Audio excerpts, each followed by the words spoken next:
तीसरा दिन जारी। छठा अध्याय। पूर्ण अवतार साईं सर्व देवता अतीत स्वरूप। मेरे इस मनुष्य रूप में सभी देवताओं का अस्तित्व और सभी देवी सिद्धांत अर्थात मानव द्वारा भगवान को दिए गए सभी नाम और रूप विद्यमान है। तुम सब बहुत भाग्यशाली हो जो तुम्हें सर्व देवता स्वरूप के दर्शन का आनंद प्राप्त करने का अवसर इस जन्म में ही प्राप्त हुआ है। बाबा महर्षि गर्ग ज्योतिष शास्त्र के प्रकांड विद्वान थे। इसके साथ ही वे यादव वंश के पुरोहित भी थे। वे गर्ग संहिता के रचनाकार थे, जिसके प्रारंभ में पूर्ण अवतार की विशेषताओं के बारे में उन्होंने लिखा। यस्मिन् सर्वाणि तेजामसि विलीनियं ते स्वतेजसि तं वदन्ति परे साक्षात् परिपूर्णतमं स्वयं। अर्थात भगवान का जो अवतार अपने में सभी देवताओं के तेज व महिमा को धारण किए होता है, वही पूर्ण अवतार है। श्री सत्य साई भगवान पर ये वर्णन संपूर्णतः लागू होता है और इसीलिए वे गर्ग संहिता के अनुसार भी संपूर्ण अवतार हैं। श्री साई के अनन्य भक्तिन श्रीमती पेदा बोटो ने श्री सत्य साई व्रत कल्पम पुस्तक लिखी, जिसमें उन्होंने सत्य साई भगवान की पूजा अर्चना की विधि का वर्णन किया। पुस्तक की पांडुलिपि के प्रकाशन में विलंब के कारण वे कुछ समय तक उसे संदूक में ही रखे रही। कुछ समय बाद उन्होंने जब संदूक खोला तो पाया कि पांडुलिपि में लाल स्याही से पुस्तक में कई जगह पर संशोधन किए गए थे। लिखावट से साफ था कि ये सुधार करने वाले भगवान खुद ही थे। जहाँ जहाँ लेखिका ने स्वामी को सर्व देवता स्वरूप कहा, वहाँ वहाँ उसको काटकर सर्व देवता अतीत स्वरूप लिखा गया था। कहा जाता है कि काफी समय पहले तेलुगु के संत कवि पोथना जब महाभागवत का मूल संस्कृत से तेलुगु में अनुवाद कर रहे थे, तो भगवान श्री राम ने स्वयं इस कार्य में उनकी मदद की थी। उसी भांति भगवान ने पेदबोटू की पांडुलिपि को अपनी लेखनी से सुधारा और बढ़ाया था। इस तरह उन्होंने लिखित रूप में समस्त विश्व को बताया कि वे सभी देवताओं से ऊपर हैं। उन्हीं के शब्दों में, मेरे इस मनुष्य शरीर रूप में सभी धर्मों और सभी देवताओं की दैवी शक्तियां समाई हैं। इसमें कभी रंच मात्र भी शक न करना। यदि तुम पक्के व अटूट विश्वास के साथ मेरे इस दैवी स्वरूप को अपने हृदय मंदिर में स्थापित करोगे तो तुम मेरे विश्व स्वरूप की पवित्र झलक देख सकोगे। मैं दिखा दूंगा कि इंसान जिस स्वरूप और गुण को देवताओं का मानता है, वे सभी इस साईं स्वरूप के ही हैं। श्री महागणपति के रूप में संत रमण महर्षि के शिष्य स्वामी अमृतानंद एक बार श्री सत्य साईं के दर्शन के लिए अरुणाचलन से पुट्टपर्ती आए। भगवान उनके समीप आए और मधुर आवाज में उन्हें अमृतम कहकर पुकारा। ये सुनकर स्वामी अमृतानंद चौंक पड़े, क्योंकि रमण महर्षि उन्हें ठीक उसी प्रकार पुकारा करते थे। उन्हें लगा कि ये साईं की लीला है, जिसका बड़ा महत्व है। उस समय स्वामी अमृतानंद 85 साल के थे। उनसे बातें करते हुए स्वामी ने कहा, जब तुम 7 साल के थे, तुमने लगातार 45 दिन तक गणपति का होम किया था। तुम होम कुंड में आहुति देते हुए बीज अक्षर मंत्र ओम श्रीम ह्रीम क्लीम ग्लीम का पाठ करते जाते थे। ऐसा तुम हर रोज 1000 बार किया करते थे। क्या तुम्हें पता है कि शास्त्र इस यज्ञ के फल के बारे में क्या कहते हैं? मान्यता है कि यदि भक्त इस यज्ञ को विधिवत करे तो उसकी समाप्ति पर गजवदन महागणपति अपनी पूरी महिमा के साथ सुनहरी आभा में होम कुंड की अग्नि से निकलकर ऐसे भक्त को दर्शन एवं आशीष देते हैं। क्या तुम्हें कभी ऐसी झलक देखने को मिली? अमृतानंद ने निराश होकर उत्तर दिया, उस समय मैं निरा 7 साल का बच्चा था। क्या होमकुंड में इतनी आवृत्तियों में आहुति देने से महागणपति के दर्शन मिल सकते थे? श्री साईं ने उन्हें आश्वस्त करते हुए कहा, ये उस मंत्र पाठ के साथ होमकुंड में दी गई आहुतियों का फल ही है जो तुम्हें 85 वर्ष की आयु में यहाँ मेरी मौजूदगी में लाया है। अब इसी समय तुम्हें इस होम का सुफल प्राप्त होगा। शास्त्रों का कथन कभी गलत नहीं होता है। इसके साथ ही स्वामी ने अमृतानंद को उनकी ओर देखने को कहा। ऐसा करने पर उन्होंने देखा कि उनके सामने साईं भगवान के बदले महागणपति सुनहरे वर्ण में विद्यमान हैं। श्री सुब्रमण्यम स्वामी के रूप में मैसूर के भट्ट परिवार के लोग भगवान कार्तिकेय सुब्रमण्यम को अपना इष्ट देव मानते थे। सन 1943 में मालूम पड़ा कि श्रीमती भट्ट को कैंसर रोग हो गया है। डॉक्टरों की राय में ऑपरेशन जरूरी था, परंतु उनकी सास नहीं मानी।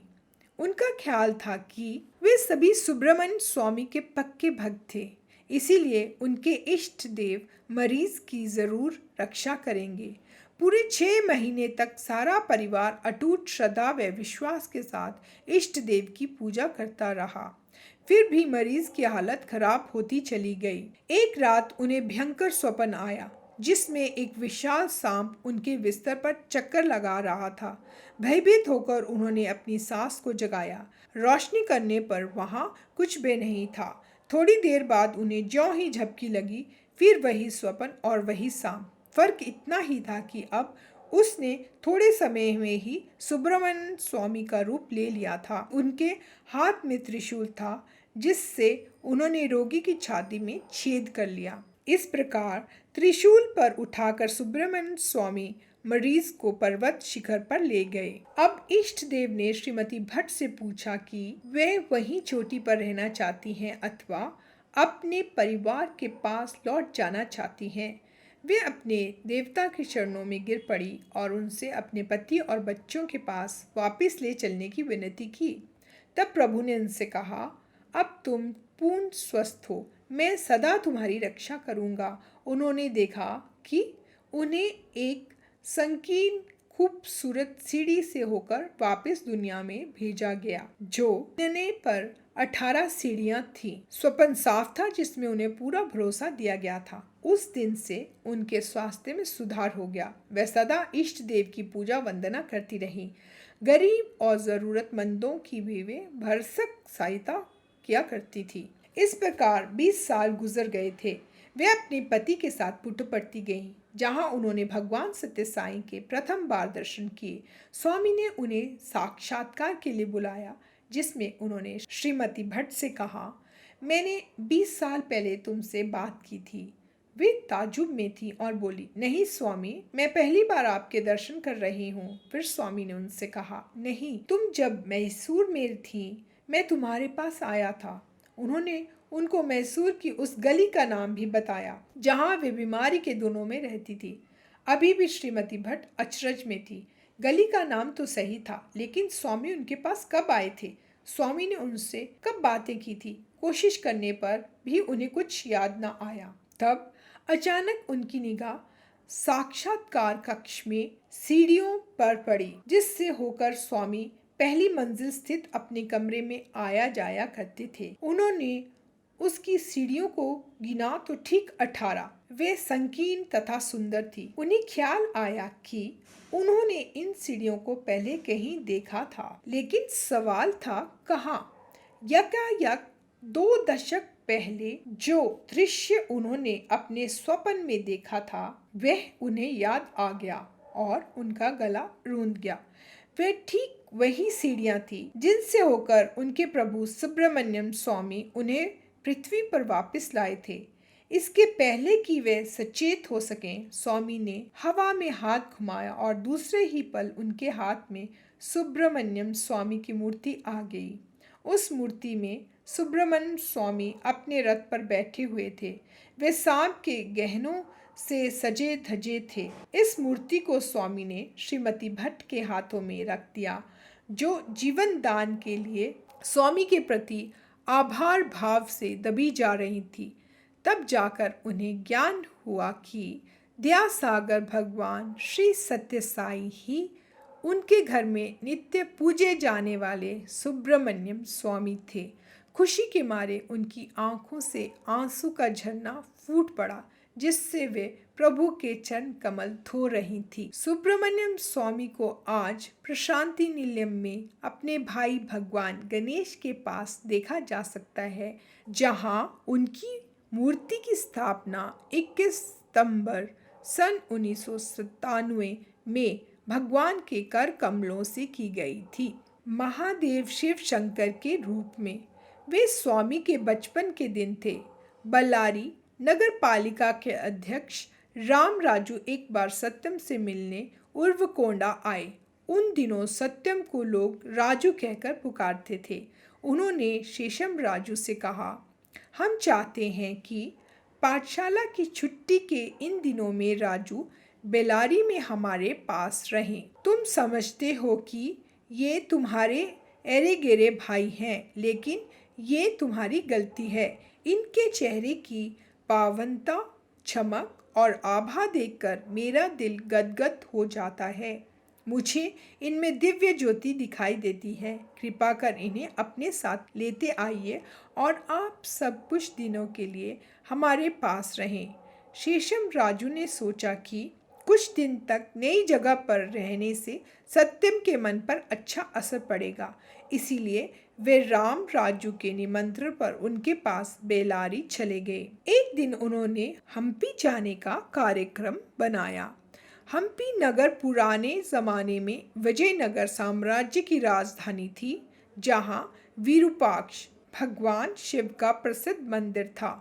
वे सभी मंदिर देखने गए। सभी लोग मंदिर के अंदर चले गए, लेकिन सत्यम ने पेट में गड़बड़ी का बहाना बनाकर बाहर रहना ही पसंद किया। मंदिर का पुजारी जब विरूपाक्ष की मूर्ति की आरती उतार रहा तो सभी ने देखा कि वहां मूर्ति की जगह पर सत्यम थे, जिनकी आरती उतारी जा रही थी। इस पर शेषम राजू गुस्से में आग बबूला हो गए। उन्होंने सोचा, कहने को तो सत्यम ने कहा कि वह मंदिर में नहीं आ रहा है, लेकिन लगता है कि वह पिछवाड़े दरवाजे से चुपके से मंदिर में घुस आया और भगवान शिव की जगह खड़ा हो गया।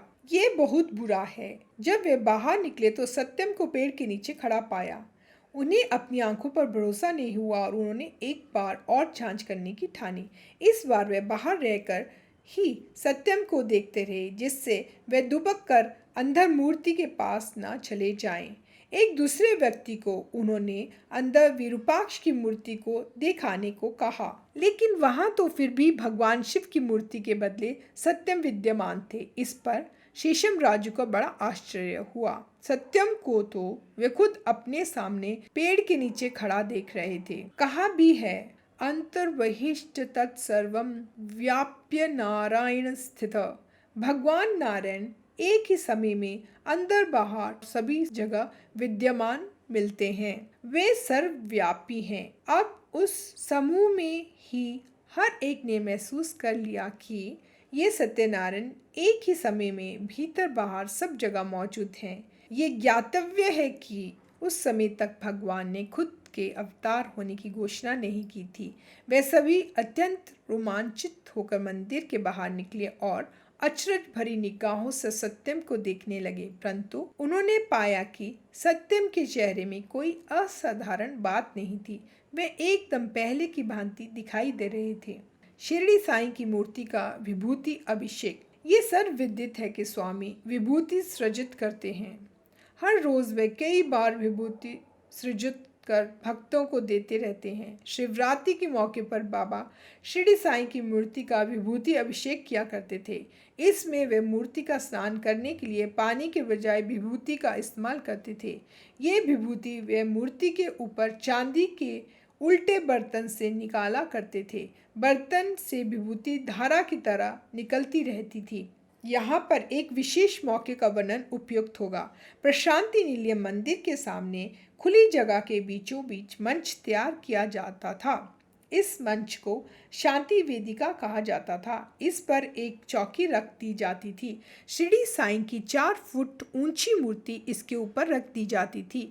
श्री कस्तूरी इस मूर्ति की एक और खड़े रहते थे। उनके हाथों में एक चांदी या लकड़ी का बर्तन रहता था। वे इसको उलट करके इसके मुंह को मूर्ति के ऐन ऊपर किए रखते थे। मूर्ति के दूसरी ओर से सत्य साईं खड़े रहते थे। वे अपना दायां हाथ खाली बर्तन में डालकर उसमें घुमाते थे। इसके साथ ही बर्तन से पवित्र विभूति की धारा निकल पड़ती थी, जो श्री साईं की मूर्ति पर पड़कर उसको ढकती जाती थी। कुछ समय बाद स्वामी दायां हाथ बाहर निकालकर बायां हाथ बर्तन में डालते थे और उससे ढेर सारी विभूति फिर से निकलने लगती थी। इस तरह बाबा बारी बारी से दाएं बाएं हाथों से विभूति तब तक निकालते जाते थे जब तक सारी मूर्ति पूरी तौर पर उसमें ढक ना जाए। इस नज़ारे को देखकर भक्तगण खुशी के मारे फूले नहीं समाते थे और तालियां बजाकर प्रसन्नता प्रकट करते थे। उसके बाद श्री साईं मूर्ति के चेहरे को साफ कपड़े से पोंछते थे और फिर हाथ के इशारे से बहुमूल्य पन्ना सृजित कर माथे पर दबा देते थे, जो वहीं चिपक जाता था। ये ऐसा चमत्कार होता था जिसको दर्शक देखते ही रह जाते थे। हमें उस चमत्कार की स्मृति में स्वयं को भुला देना और देवत्व की महिमा का एहसास करना है और उसके दर्शक बनने के अपने सौभाग्य पर खुद को धन्य समझना है। लिंगोद्भव का चमत्कार। शिवरात्रि को बाबा के पेट से लिंगोद्भव, शिवलिंग का बाहर निकलना भी देखने को मिलता है। एक शिवरात्रि के दिन पर श्री साईं प्रवचन कर रहे थे, जिसको भक्तगण बड़े मनोयोग से सुन रहे थे। अनायास ही बाबा ने प्रवचन बंद किया और बैठ गए। इस पर सभी भक्त बड़े जोर से भजन गाने लगे। अब स्वामी को पसीना लग रहा था। वे मेज पर रखे गिलास से पानी पी रहे थे। उनके उदर में लोगों ने कुछ हरकत भी देखी। वे कभी एक और तो कभी दूसरी ओर मुड़ रहे थे। लगता था कि उन्हें काफ़ी पीड़ा हो रही थी। इस पर भजन गायन और ज़्यादा जोश खरोश के साथ चलने लगा। अब आत्मलिंग उनके पेट से ऊपर की ओर बढ़कर गले तक पहुंच गया और अचानक मुंह से बाहर निकल गया। बाबा ने अपनी अंजलि में उसे ले लिया और इस निहायत चमकदार लिंग को हजारों भक्तों को दिखाने के लिए काफ़ी समय तक ऐसे ही रहने दिया। लिंग इतना बड़ा था कि उसके निकलते समय मुंह के दोनों कोने फट गए, जिनसे खून निकलने लगा। भगवान ने फिर से प्रवचन करना शुरू किया। इस लिंगोद्भव के महत्व को श्रोताओं को समझाते हुए उन्होंने कहा, तुम दैवत्व के महत्व को पूरी तौर पर नहीं समझ सकते हो। तुम प्रभु की दैवी शक्तियाँ और उनकी महिमा का पूरा अनुमान भी नहीं कर सकते हो। ये तुम्हारी पहुँच और दृष्टि से बाहर है। लिंगोद्भव की ये घटना तुम्हें उस देवत्व को बोध कराने के लिए है जो तुम्हारे बीच तुम्हारी निगाहों के सामने मौजूद है। देवत्व का ये सीमित प्रदर्शन था जिससे तुम अपनी सामान्य समझ से भी इसका एहसास कर सको। ये तुम्हारा परम सौभाग्य है कि तुम इस प्रदर्शन को देख सके। ये तुम पर प्रभु की कृपा और तुम्हारे कर्मों के सुफल के कारण ही था। फरवरी 1974 में शिवरात्रि के अवसर पर भगवान ने लिंगोद्भव किया। इस अवसर पर प्रवचन करते हुए उन्होंने महत्वपूर्ण घोषणा करते हुए कहा, ये आत्मलिंग 10 इंच माप का है। इसका वर्णन कपिल देव ने वेदों और उपनिषदों में भी किया है। इस दैवी लिंग के दर्शन से तुम्हारा जीवन सार्थक हो गया है। इससे तुम्हें जन्म मरण के चक्कर से मुक्ति मिल गई है। ये लिंग 10 इंच परिधि का है। इसके अंदर तुम ज्वाला के रूप में त्रिशूल देख सकते हो, जो हर 10 मिनट में रंग बदलता है। कई वर्षों के बाद भगवान ने सन 1999 की शिवरात्रि को हिरण्यगर्भलिंग को प्रकट किया। उसके दूसरे साल ही शिवरात्रि 2000 को स्वामी ने जिस सुनहरे लिंग को प्रकट किया उसको स्वर्ण लिंग का नाम दिया गया। साईं कुलवंत सभागार में स्थित हजारों भक्त इसका दर्शन करके धन्य हो गए। श्री राम के रूप में सन 1972 में वृंदावन में ग्रीष्मकालीन पाठ्यक्रम शुरू हुआ था। इसके लिए सारे देश से 800 बालक बालिकाओं का चयन किया गया था। सभी व्हाइटफील्ड में जमा हो गए थे। ईश्वरम्मा ने भी वृंदावन में मौजूद दूसरी महिला भक्तिनों के साथ 30 दिनों के इस परीक्षण में भाग लेने की अनुमति मांगी। उन्हें भगवान की निचली मंजिल में रहने का स्थान दिया गया था। सभी दीक्षार्थी काफी सवेरे जाग जाते थे। वे ओमकार के बाद भक्ति गीत, योगासन, भजन, जरूरतमंद की सेवा आदि कार्यों में लग जाते थे। सभी बड़े उत्साह के साथ इन गतिविधियों में भाग लेते थे। ईश्वरम्मा को मंदिर के वे सभी क्रियाकलाप उत्सव के समान रोचक लगते थे। पाठ्यक्रम शुरू हो जाने के 11वें रोज रात को ईश्वरम्मा को एक रोमांचकारी अनुभव हुआ।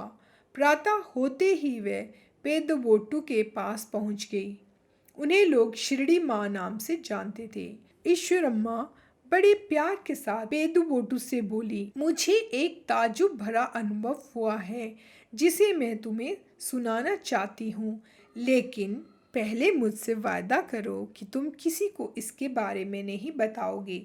पेदुबोटू और पास आकर पूछने लगी कि आखिर वे कहना क्या चाहती हैं। इस पर ईश्वरम्मा ने कहा, हमारे स्वामी सचमुच ही भगवान हैं, इसमें जरा भी संदेह नहीं है। पेदुबोटू अम्मा जोर से हंस पड़ी तो ईश्वरम्मा ने जानना चाहा कि उन्होंने जो कहा है क्या वे गलत है। पेदुबोटू ने उन्हें आश्वस्त किया, नहीं नहीं, मैं तुम्हारी कही बातों पर नहीं हंस रही हूँ, मैं केवल खुशी प्रकट कर रही हूँ कि अंततः तुम्हें ये तो पता चला।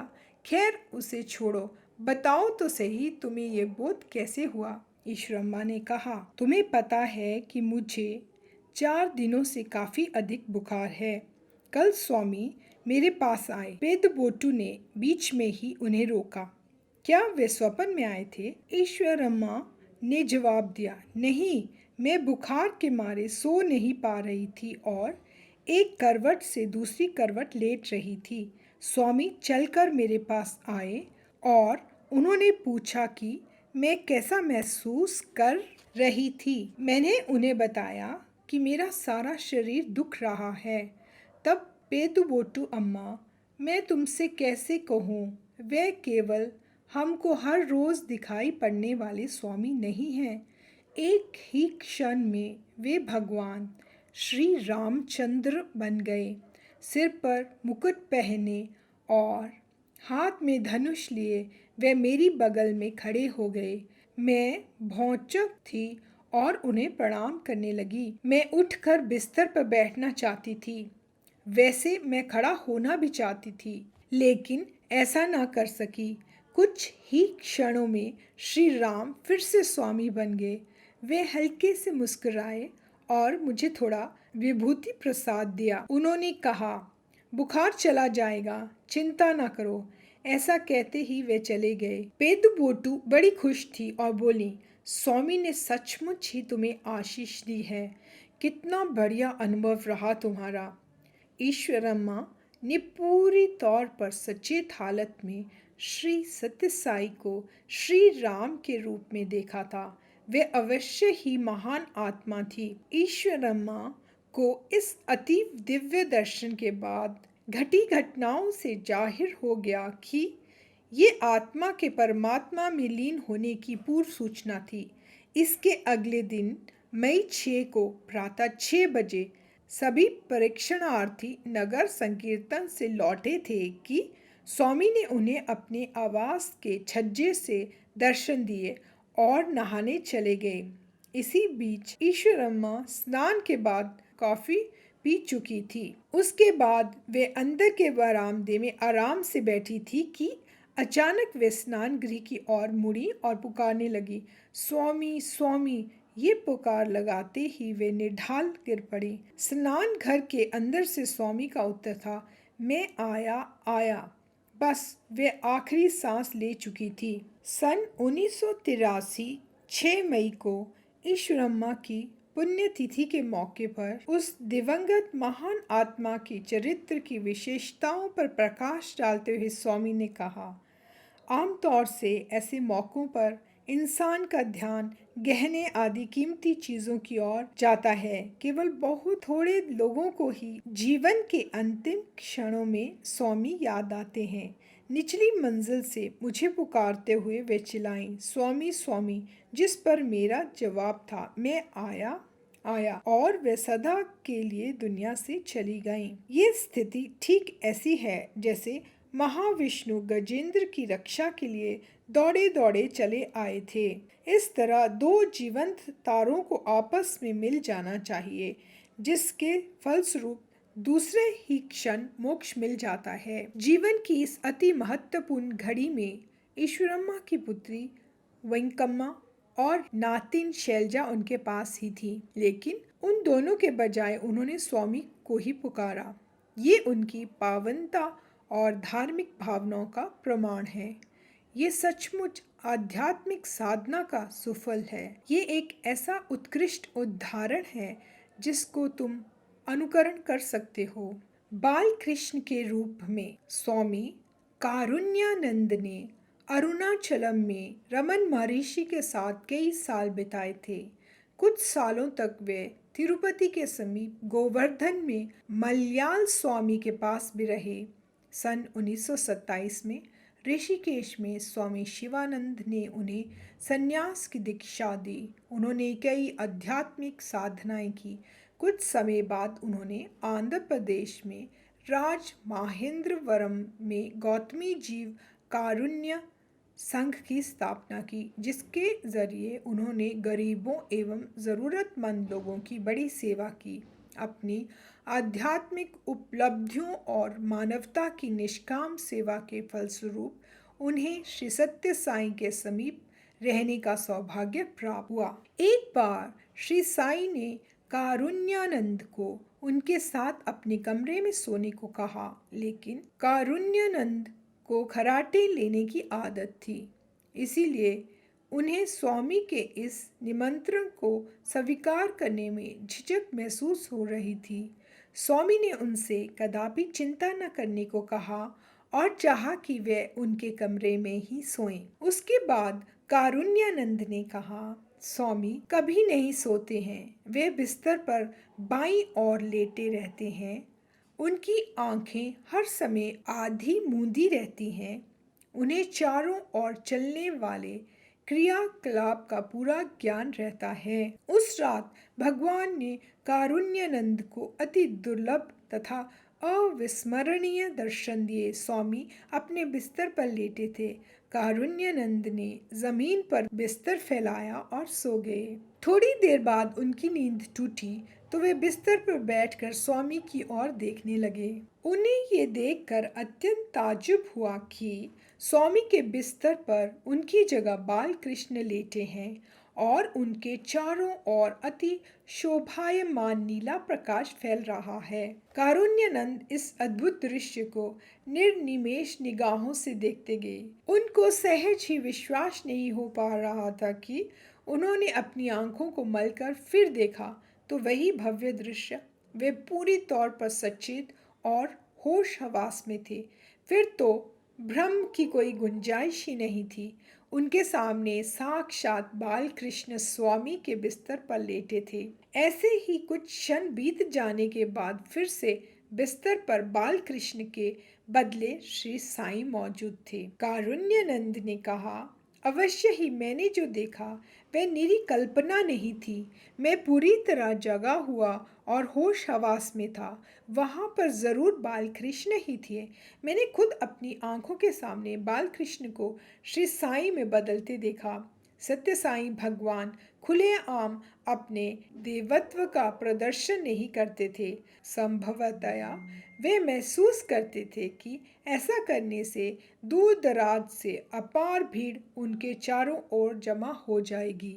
कोडाईकनाल में बाबा के निवास स्थान साईं श्रुति में एक बार बाबा ने विद्यार्थियों के सामने अपने दैवी रहस्य को प्रकट करते हुए कहा, भगवान श्रीमन नारायण मनुष्य देह में सत्य साईं के रूप में इस धरा पर अवतार लेकर आए हैं। इसको समझो और विश्वास करो। भगवान श्री राम और भगवान श्री कृष्ण की तरह ये भी पूर्ण अवतार है। दिव्य शक्ति द्वारा समय समय पर इस धरती पर महान ऋषि और आध्यात्मिक गुरु भेजे जाते रहे हैं, लेकिन यहाँ तुम्हारे सामने इस पृथ्वी पर साक्षात परब्रह्म का अवतार है, भगवान बुद्ध के रूप में। आंध्र प्रदेश में हैदराबाद में डॉक्टर बालकृष्ण की अध्यक्षता में वैज्ञानिकों का एक सम्मेलन हुआ। सम्मेलन में डॉक्टर हकावा नामक एक जापानी वैज्ञानिक भी थे, जिन्हें डॉक्टर बालकृष्ण ने अपने घर पर बुलाया। वहाँ डॉक्टर हकावा ने प्रथम बार श्री सत्य साई बाबा का चित्र देखा। संयोगवश उनका ध्यान इस रंगीन चित्र की ओर ऐसा चला गया और फिर वे उसे निहारते ही चले गए। इस चित्र को मंदिर के आकार के स्थान पर बड़ी सजावट के साथ रखा गया था। डॉक्टर हकावा ने समझा कि संभवतः वे डॉक्टर बालकृष्ण के पूर्वज हो सकते थे, तभी उनके चित्र को इस कदर आदर के साथ रखा गया। बातचीत के दौरान डॉक्टर बालकृष्ण ने उन्हें श्री सत्य साईं के देवत्व के बारे में बताया और कहा कि वे भगवान के साक्षात अवतार हैं। इत्फाकन भगवान बाबा उन दिनों में हैदराबाद में ही थे, इसीलिए दोनों वैज्ञानिक उनके दर्शन के लिए चले गए। स्वामी ने दोनों को साक्षात्कार कक्ष में बुला दिया। स्वामी के समीप डॉक्टर हकावा को एहसास हुआ कि वे खुद किसी महान देवत्व वाले व्यक्ति के निकट मौजूद हैं। स्वामी ने मधुर मुस्कान भरी चितवन से उन्हें देखा और हवा में हाथ हिलाया, तो दूसरे ही क्षण उनके हाथ में मनुष्य का एक हृदय था। बाबा ने इसे डॉक्टर हकावा को दिखाया तो वे आश्चर्यचकित रह गया। भगवान ने उनसे पूछा कि ये क्या है, तो उनका उत्तर था, मनुष्य का दिल। फिर स्वामी ने पूछा, क्या तुम्हें पता है ये दिल किसका है? तो डॉक्टर हकावा ने उत्तर दिया, मैं कैसे जान सकता हूँ कि ये हृदय किसका है? इस पर स्वामी ने उनको सूचित किया, ये जन्म के समय का तुम्हारा ही दिल है। इससे डॉक्टर हकावा और भी ज़्यादा अचरज में पड़ गया। स्वामी ने उनकी जिज्ञासा को शांत करते हुए कहा, ये अवश्य ही तुम्हारा हृदय है, आश्चर्य न करो।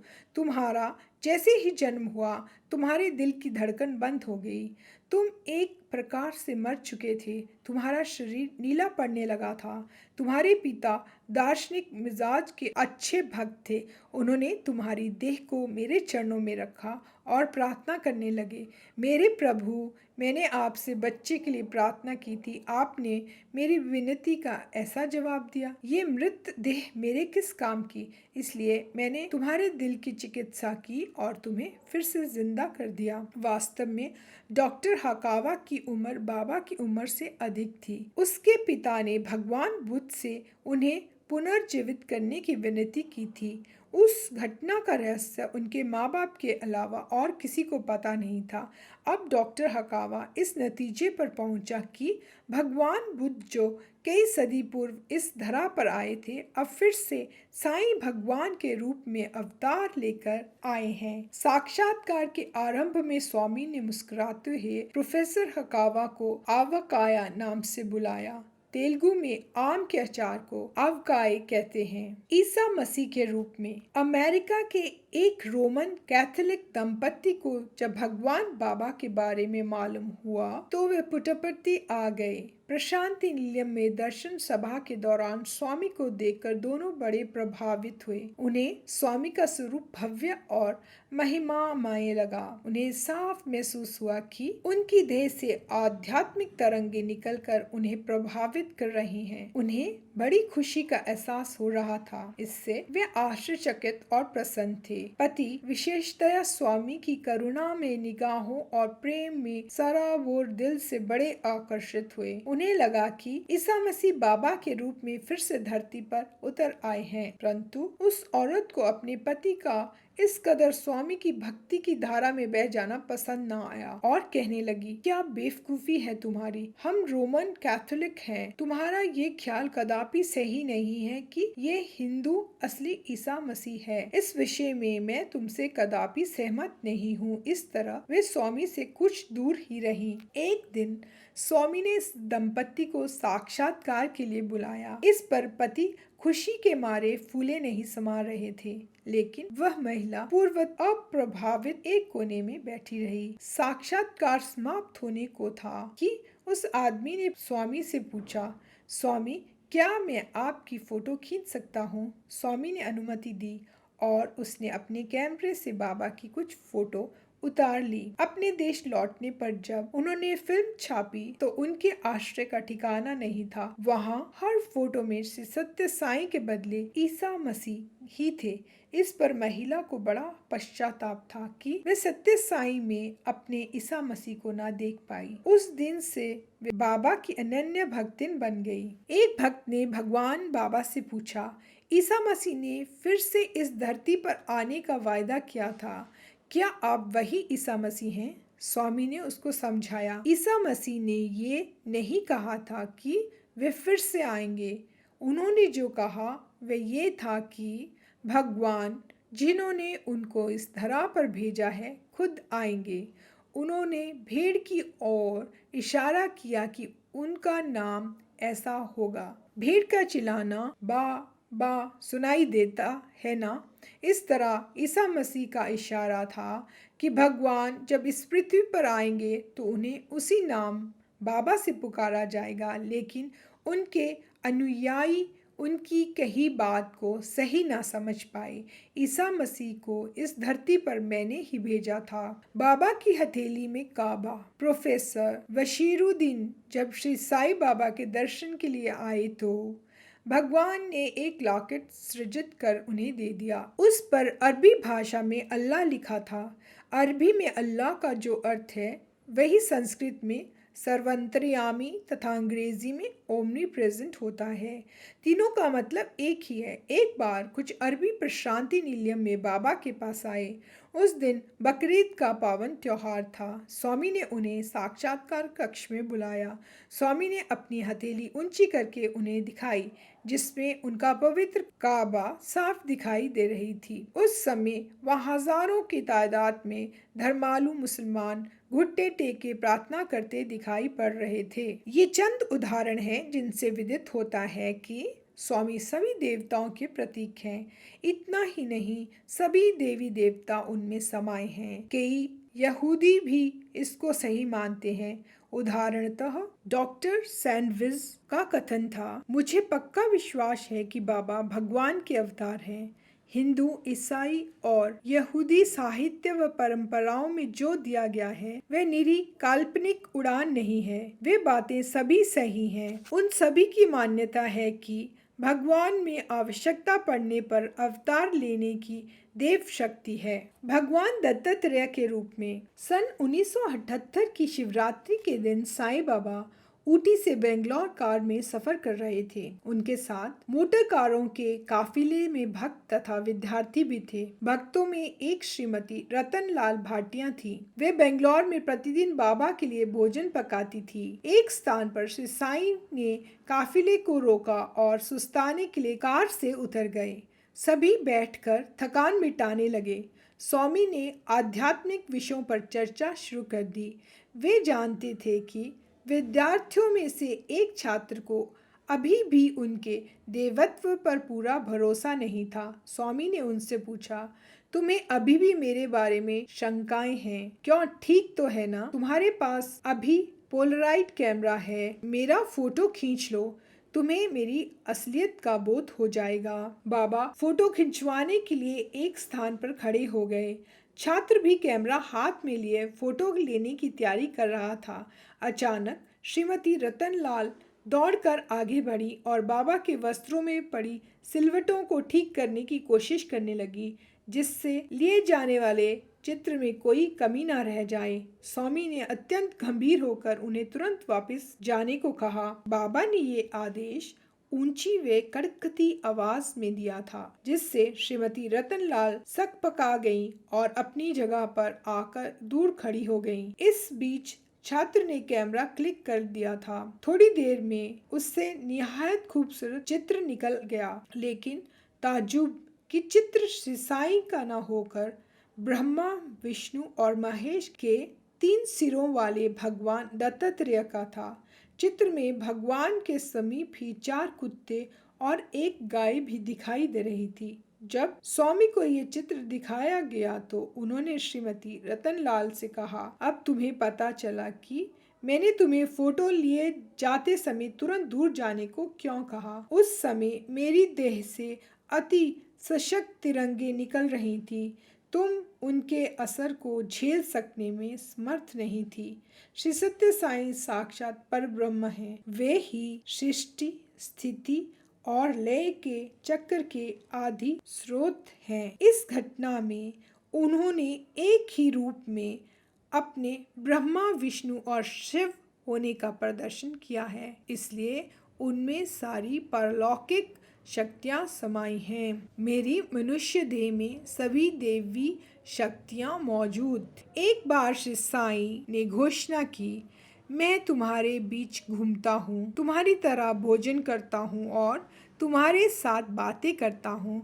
इससे तुम महसूस कर सकते हो कि मैं भी तुम्हारे समान ही साधारण व्यक्ति हूँ।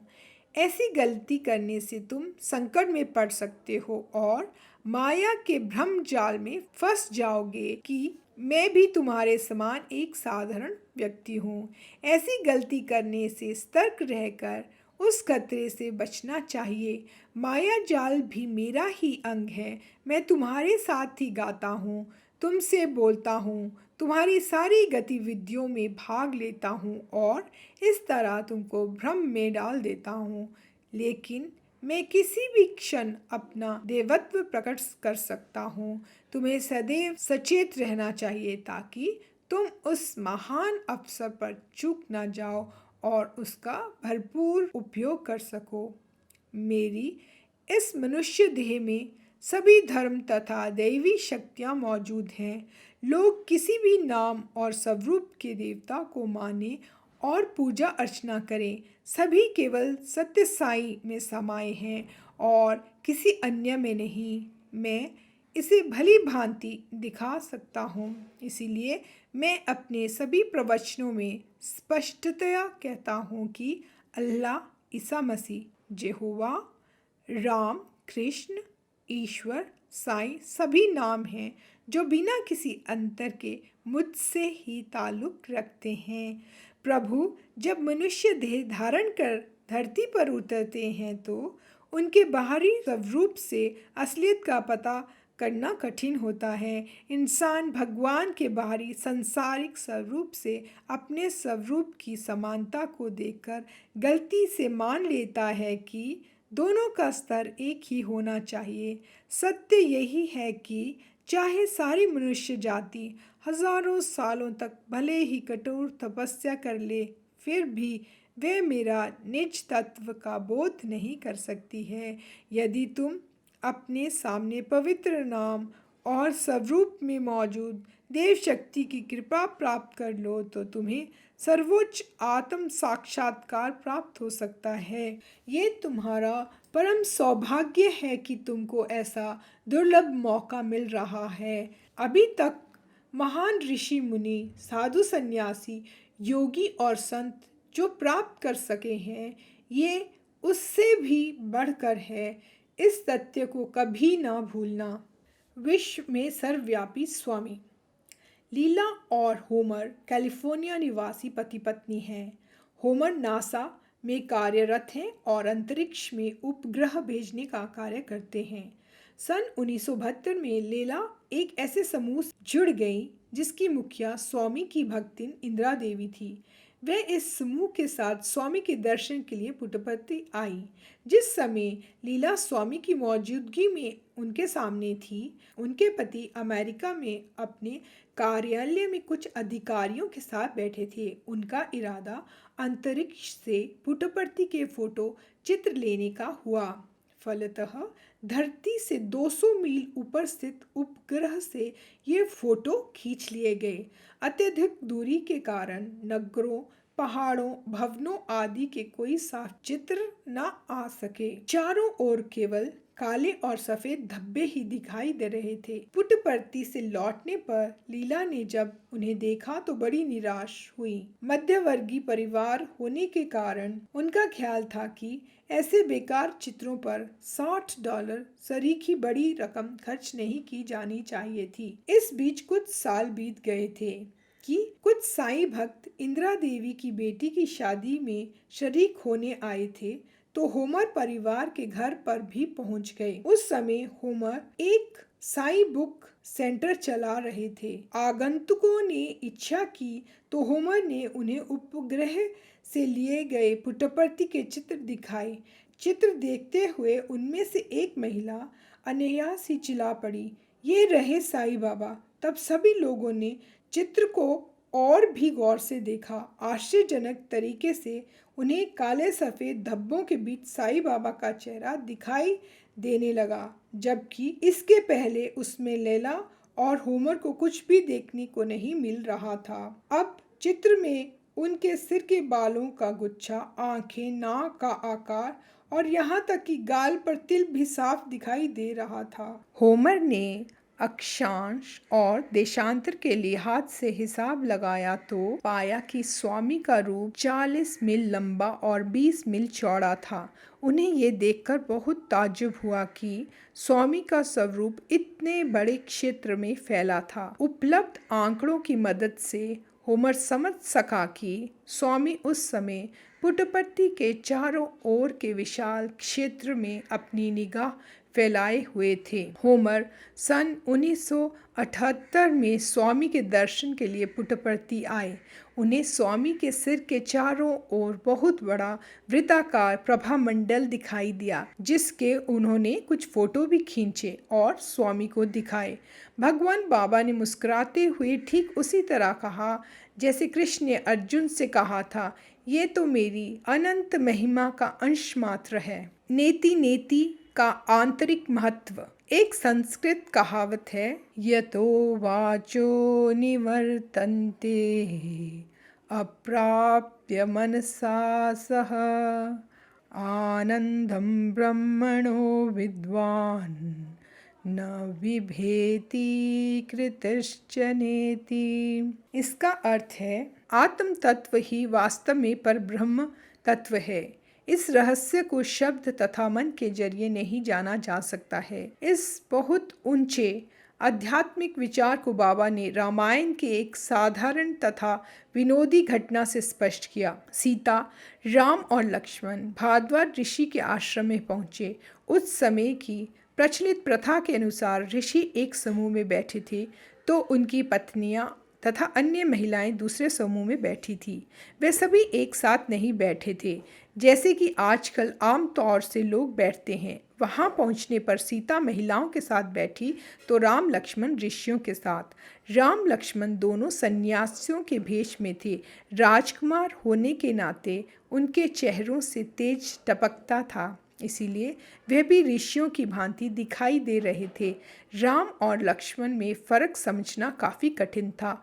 दूसरी ओर सीता में ज़्यादा बदलाव नहीं आया था, जिससे उन्हें ऋषि पत्नियों के बीच आसानी से पहचाना जा सकता था। वे सीता के पास आ गई और उनसे बातचीत में मशगूल हो गई। दूसरी ओर ऋषि थे कि आध्यात्मिक चर्चा में लगे थे। जहाँ तक महिलाओं का सवाल था, वे खुसुर पुसुर कर बातों में व्यस्त थी। उन्होंने सीता से पूछा, प्रिय सीता देवी, क्या आपके पति भी आए हैं? उनका उत्तर था, हाँ, मैं उनके साथ आई हूँ। वे ऋषियों के साथ बैठे हैं। इस पर महिलाओं ने पूछा, वहाँ पर जो दो बैठे हैं उनमें से आपके पति कौन हैं? क्या सीता उस भीड़ में खड़ी होकर अपने पति की तरफ इशारा करके बताती? वे अत्यंत सुशील और पतिव्रता नारी थी। उत्तर देने से लाचार वे सिर नीचा किए बैठी रहीं। लेकिन ऋषि पत्नियां भी उन्हें ऐसे ही छोड़ने वाली नहीं थी। एक पुरुष से दूसरे पुरुष की ओर इंगित करते हुए वह पूछने लगी, क्या वे पीछे बैठे पुरुष हैं? क्या वे गोरे आदमी हैं या वे सुंदर पुरुष हैं? परंतु सीता विचलित नहीं हुई और शांत भाव से बैठी रही। जब कभी उनके पति के अलावा अन्य पुरुष की ओर इशारा किया जाता तो वे सिर हिलाकर नहीं नहीं कह देती। अंततः जब राम की बारी आई तो उन्होंने विनम्रता के साथ अपना सिर झुका दिया। उनके मौन रहने से साफ हो गया कि वे ही श्री राम हैं। इसी प्रकार वेद दोहराते गए, नेति नेति नेति, ये नहीं, ये नहीं, ये नहीं। इस प्रकार वे परब्रह्म तत्व के आंतरिक महत्व का वर्णन कर रहे थे। अंततः जब वेद उस पर पहुंच गए तो उन्होंने चुप्पी साध ली। इसीलिए इसको मौन व्याख्या प्रकटित परब्रह्म तत्व कहा जाता है। परब्रह्म तत्व के असली आंतरिक महत्व को केवल मौन से वर्णन किया जा सकता है। इस अति गूढ़ रहस्य को भगवान ने कितनी सुंदर तरीके से उजागर किया है तथा ऐसा करने के लिए कितनी रोचक घटना का सहारा लिया है। बाबा ने एकदम साधारण भाषा में और एक अत्यंत रोचक दृष्टांत की मदद से वेदों की उक्ति नेति नेति का अर्थ स्पष्ट किया है। इसके साथ ही उन्होंने उसके आध्यात्मिक महत्व को भी उजागर कर दिया है। उत्तरी तौर पर देखने पर इस उक्ति का अर्थ निहायत सरल, ये नहीं है, लेकिन इसकी व्याख्या करने का एक और सूक्ष्म तरीका है। परब्रह्म तत्व जगत के कण कण में व्याप्त है, इसकी कोई सीमा नहीं है। साथ ही ये अविनाशी और सनातन है। इसीलिए परब्रह्म तत्व पर विचार करते समय नेति शब्द के इस्तेमाल पर उसका अर्थ सिर्फ यही नहीं माना जाना चाहिए। दूसरे शब्दों में सिर्फ यही नहीं, इसके अलावा और भी बहुत कुछ है। यदि इस प्रकार हम नेति नेति उक्ति का तात्पर्य जानना चाहें तो वह ज़्यादा विस्तृत और गहन हो जाता है। इस समस्त चराचर सृष्टि में चर और अचर जितनी चीजें हैं सभी में परब्रह्म विद्यमान है। सारे संसार में कोई जगह तथा वस्तु नहीं है जहाँ तथा जिसमें वह सर्वोच्च शक्ति ब्रह्म मौजूद ना हो। इसीलिए उस ब्रह्म को पहचानने की कोशिश में जब हम इस पर, उस पर, वहाँ पर और यहाँ पर देखते हैं और खुद से पूछने लगते हैं, क्या वह ये है, क्या वह ये है, तो उत्तर में ये नहीं हमें संतोषजनक नहीं लगता है। इसके बजाय केवल ये नहीं उत्तर संतुष्ट करने वाला प्रतीत होता है। ये वर्णन उस परब्रह्म के बारे में ज्यादा उपयुक्त लगता है। यहाँ पर एक सुविदित उदाहरण है। जब हम सत्य साईं परब्रह्म की करुणा, महिमा और विशिष्टता का ज्ञान करना चाहते हैं तो हम खुद से पूछने लगते हैं, क्या वह ये है? इस पर हमें जल्दी महसूस होने लगता है कि इतना ही काफी नहीं है, वह इससे भी और ज्यादा है। यही सही उत्तर है। इसीलिए वेदों की उक्ति नेति नेति का सही और संतोषप्रद जवाब केवल इतना ही नहीं, इससे भी और ज्यादा होता है। भगवान द्वारा की गई अति सूक्ष्म व्याख्या साधारण लोगों के साथ ही ज्ञानियों को भी नया ज्ञान देगी। उस ज्ञान के भंडार के चरण कमलों में हमारा दंडवत प्रणाम। ओम श्री सत्य साई परब्रह्मणे नमः। ओम शांति शांति शांति ही। छठा अध्याय समाप्त। ओम श्री साई राम।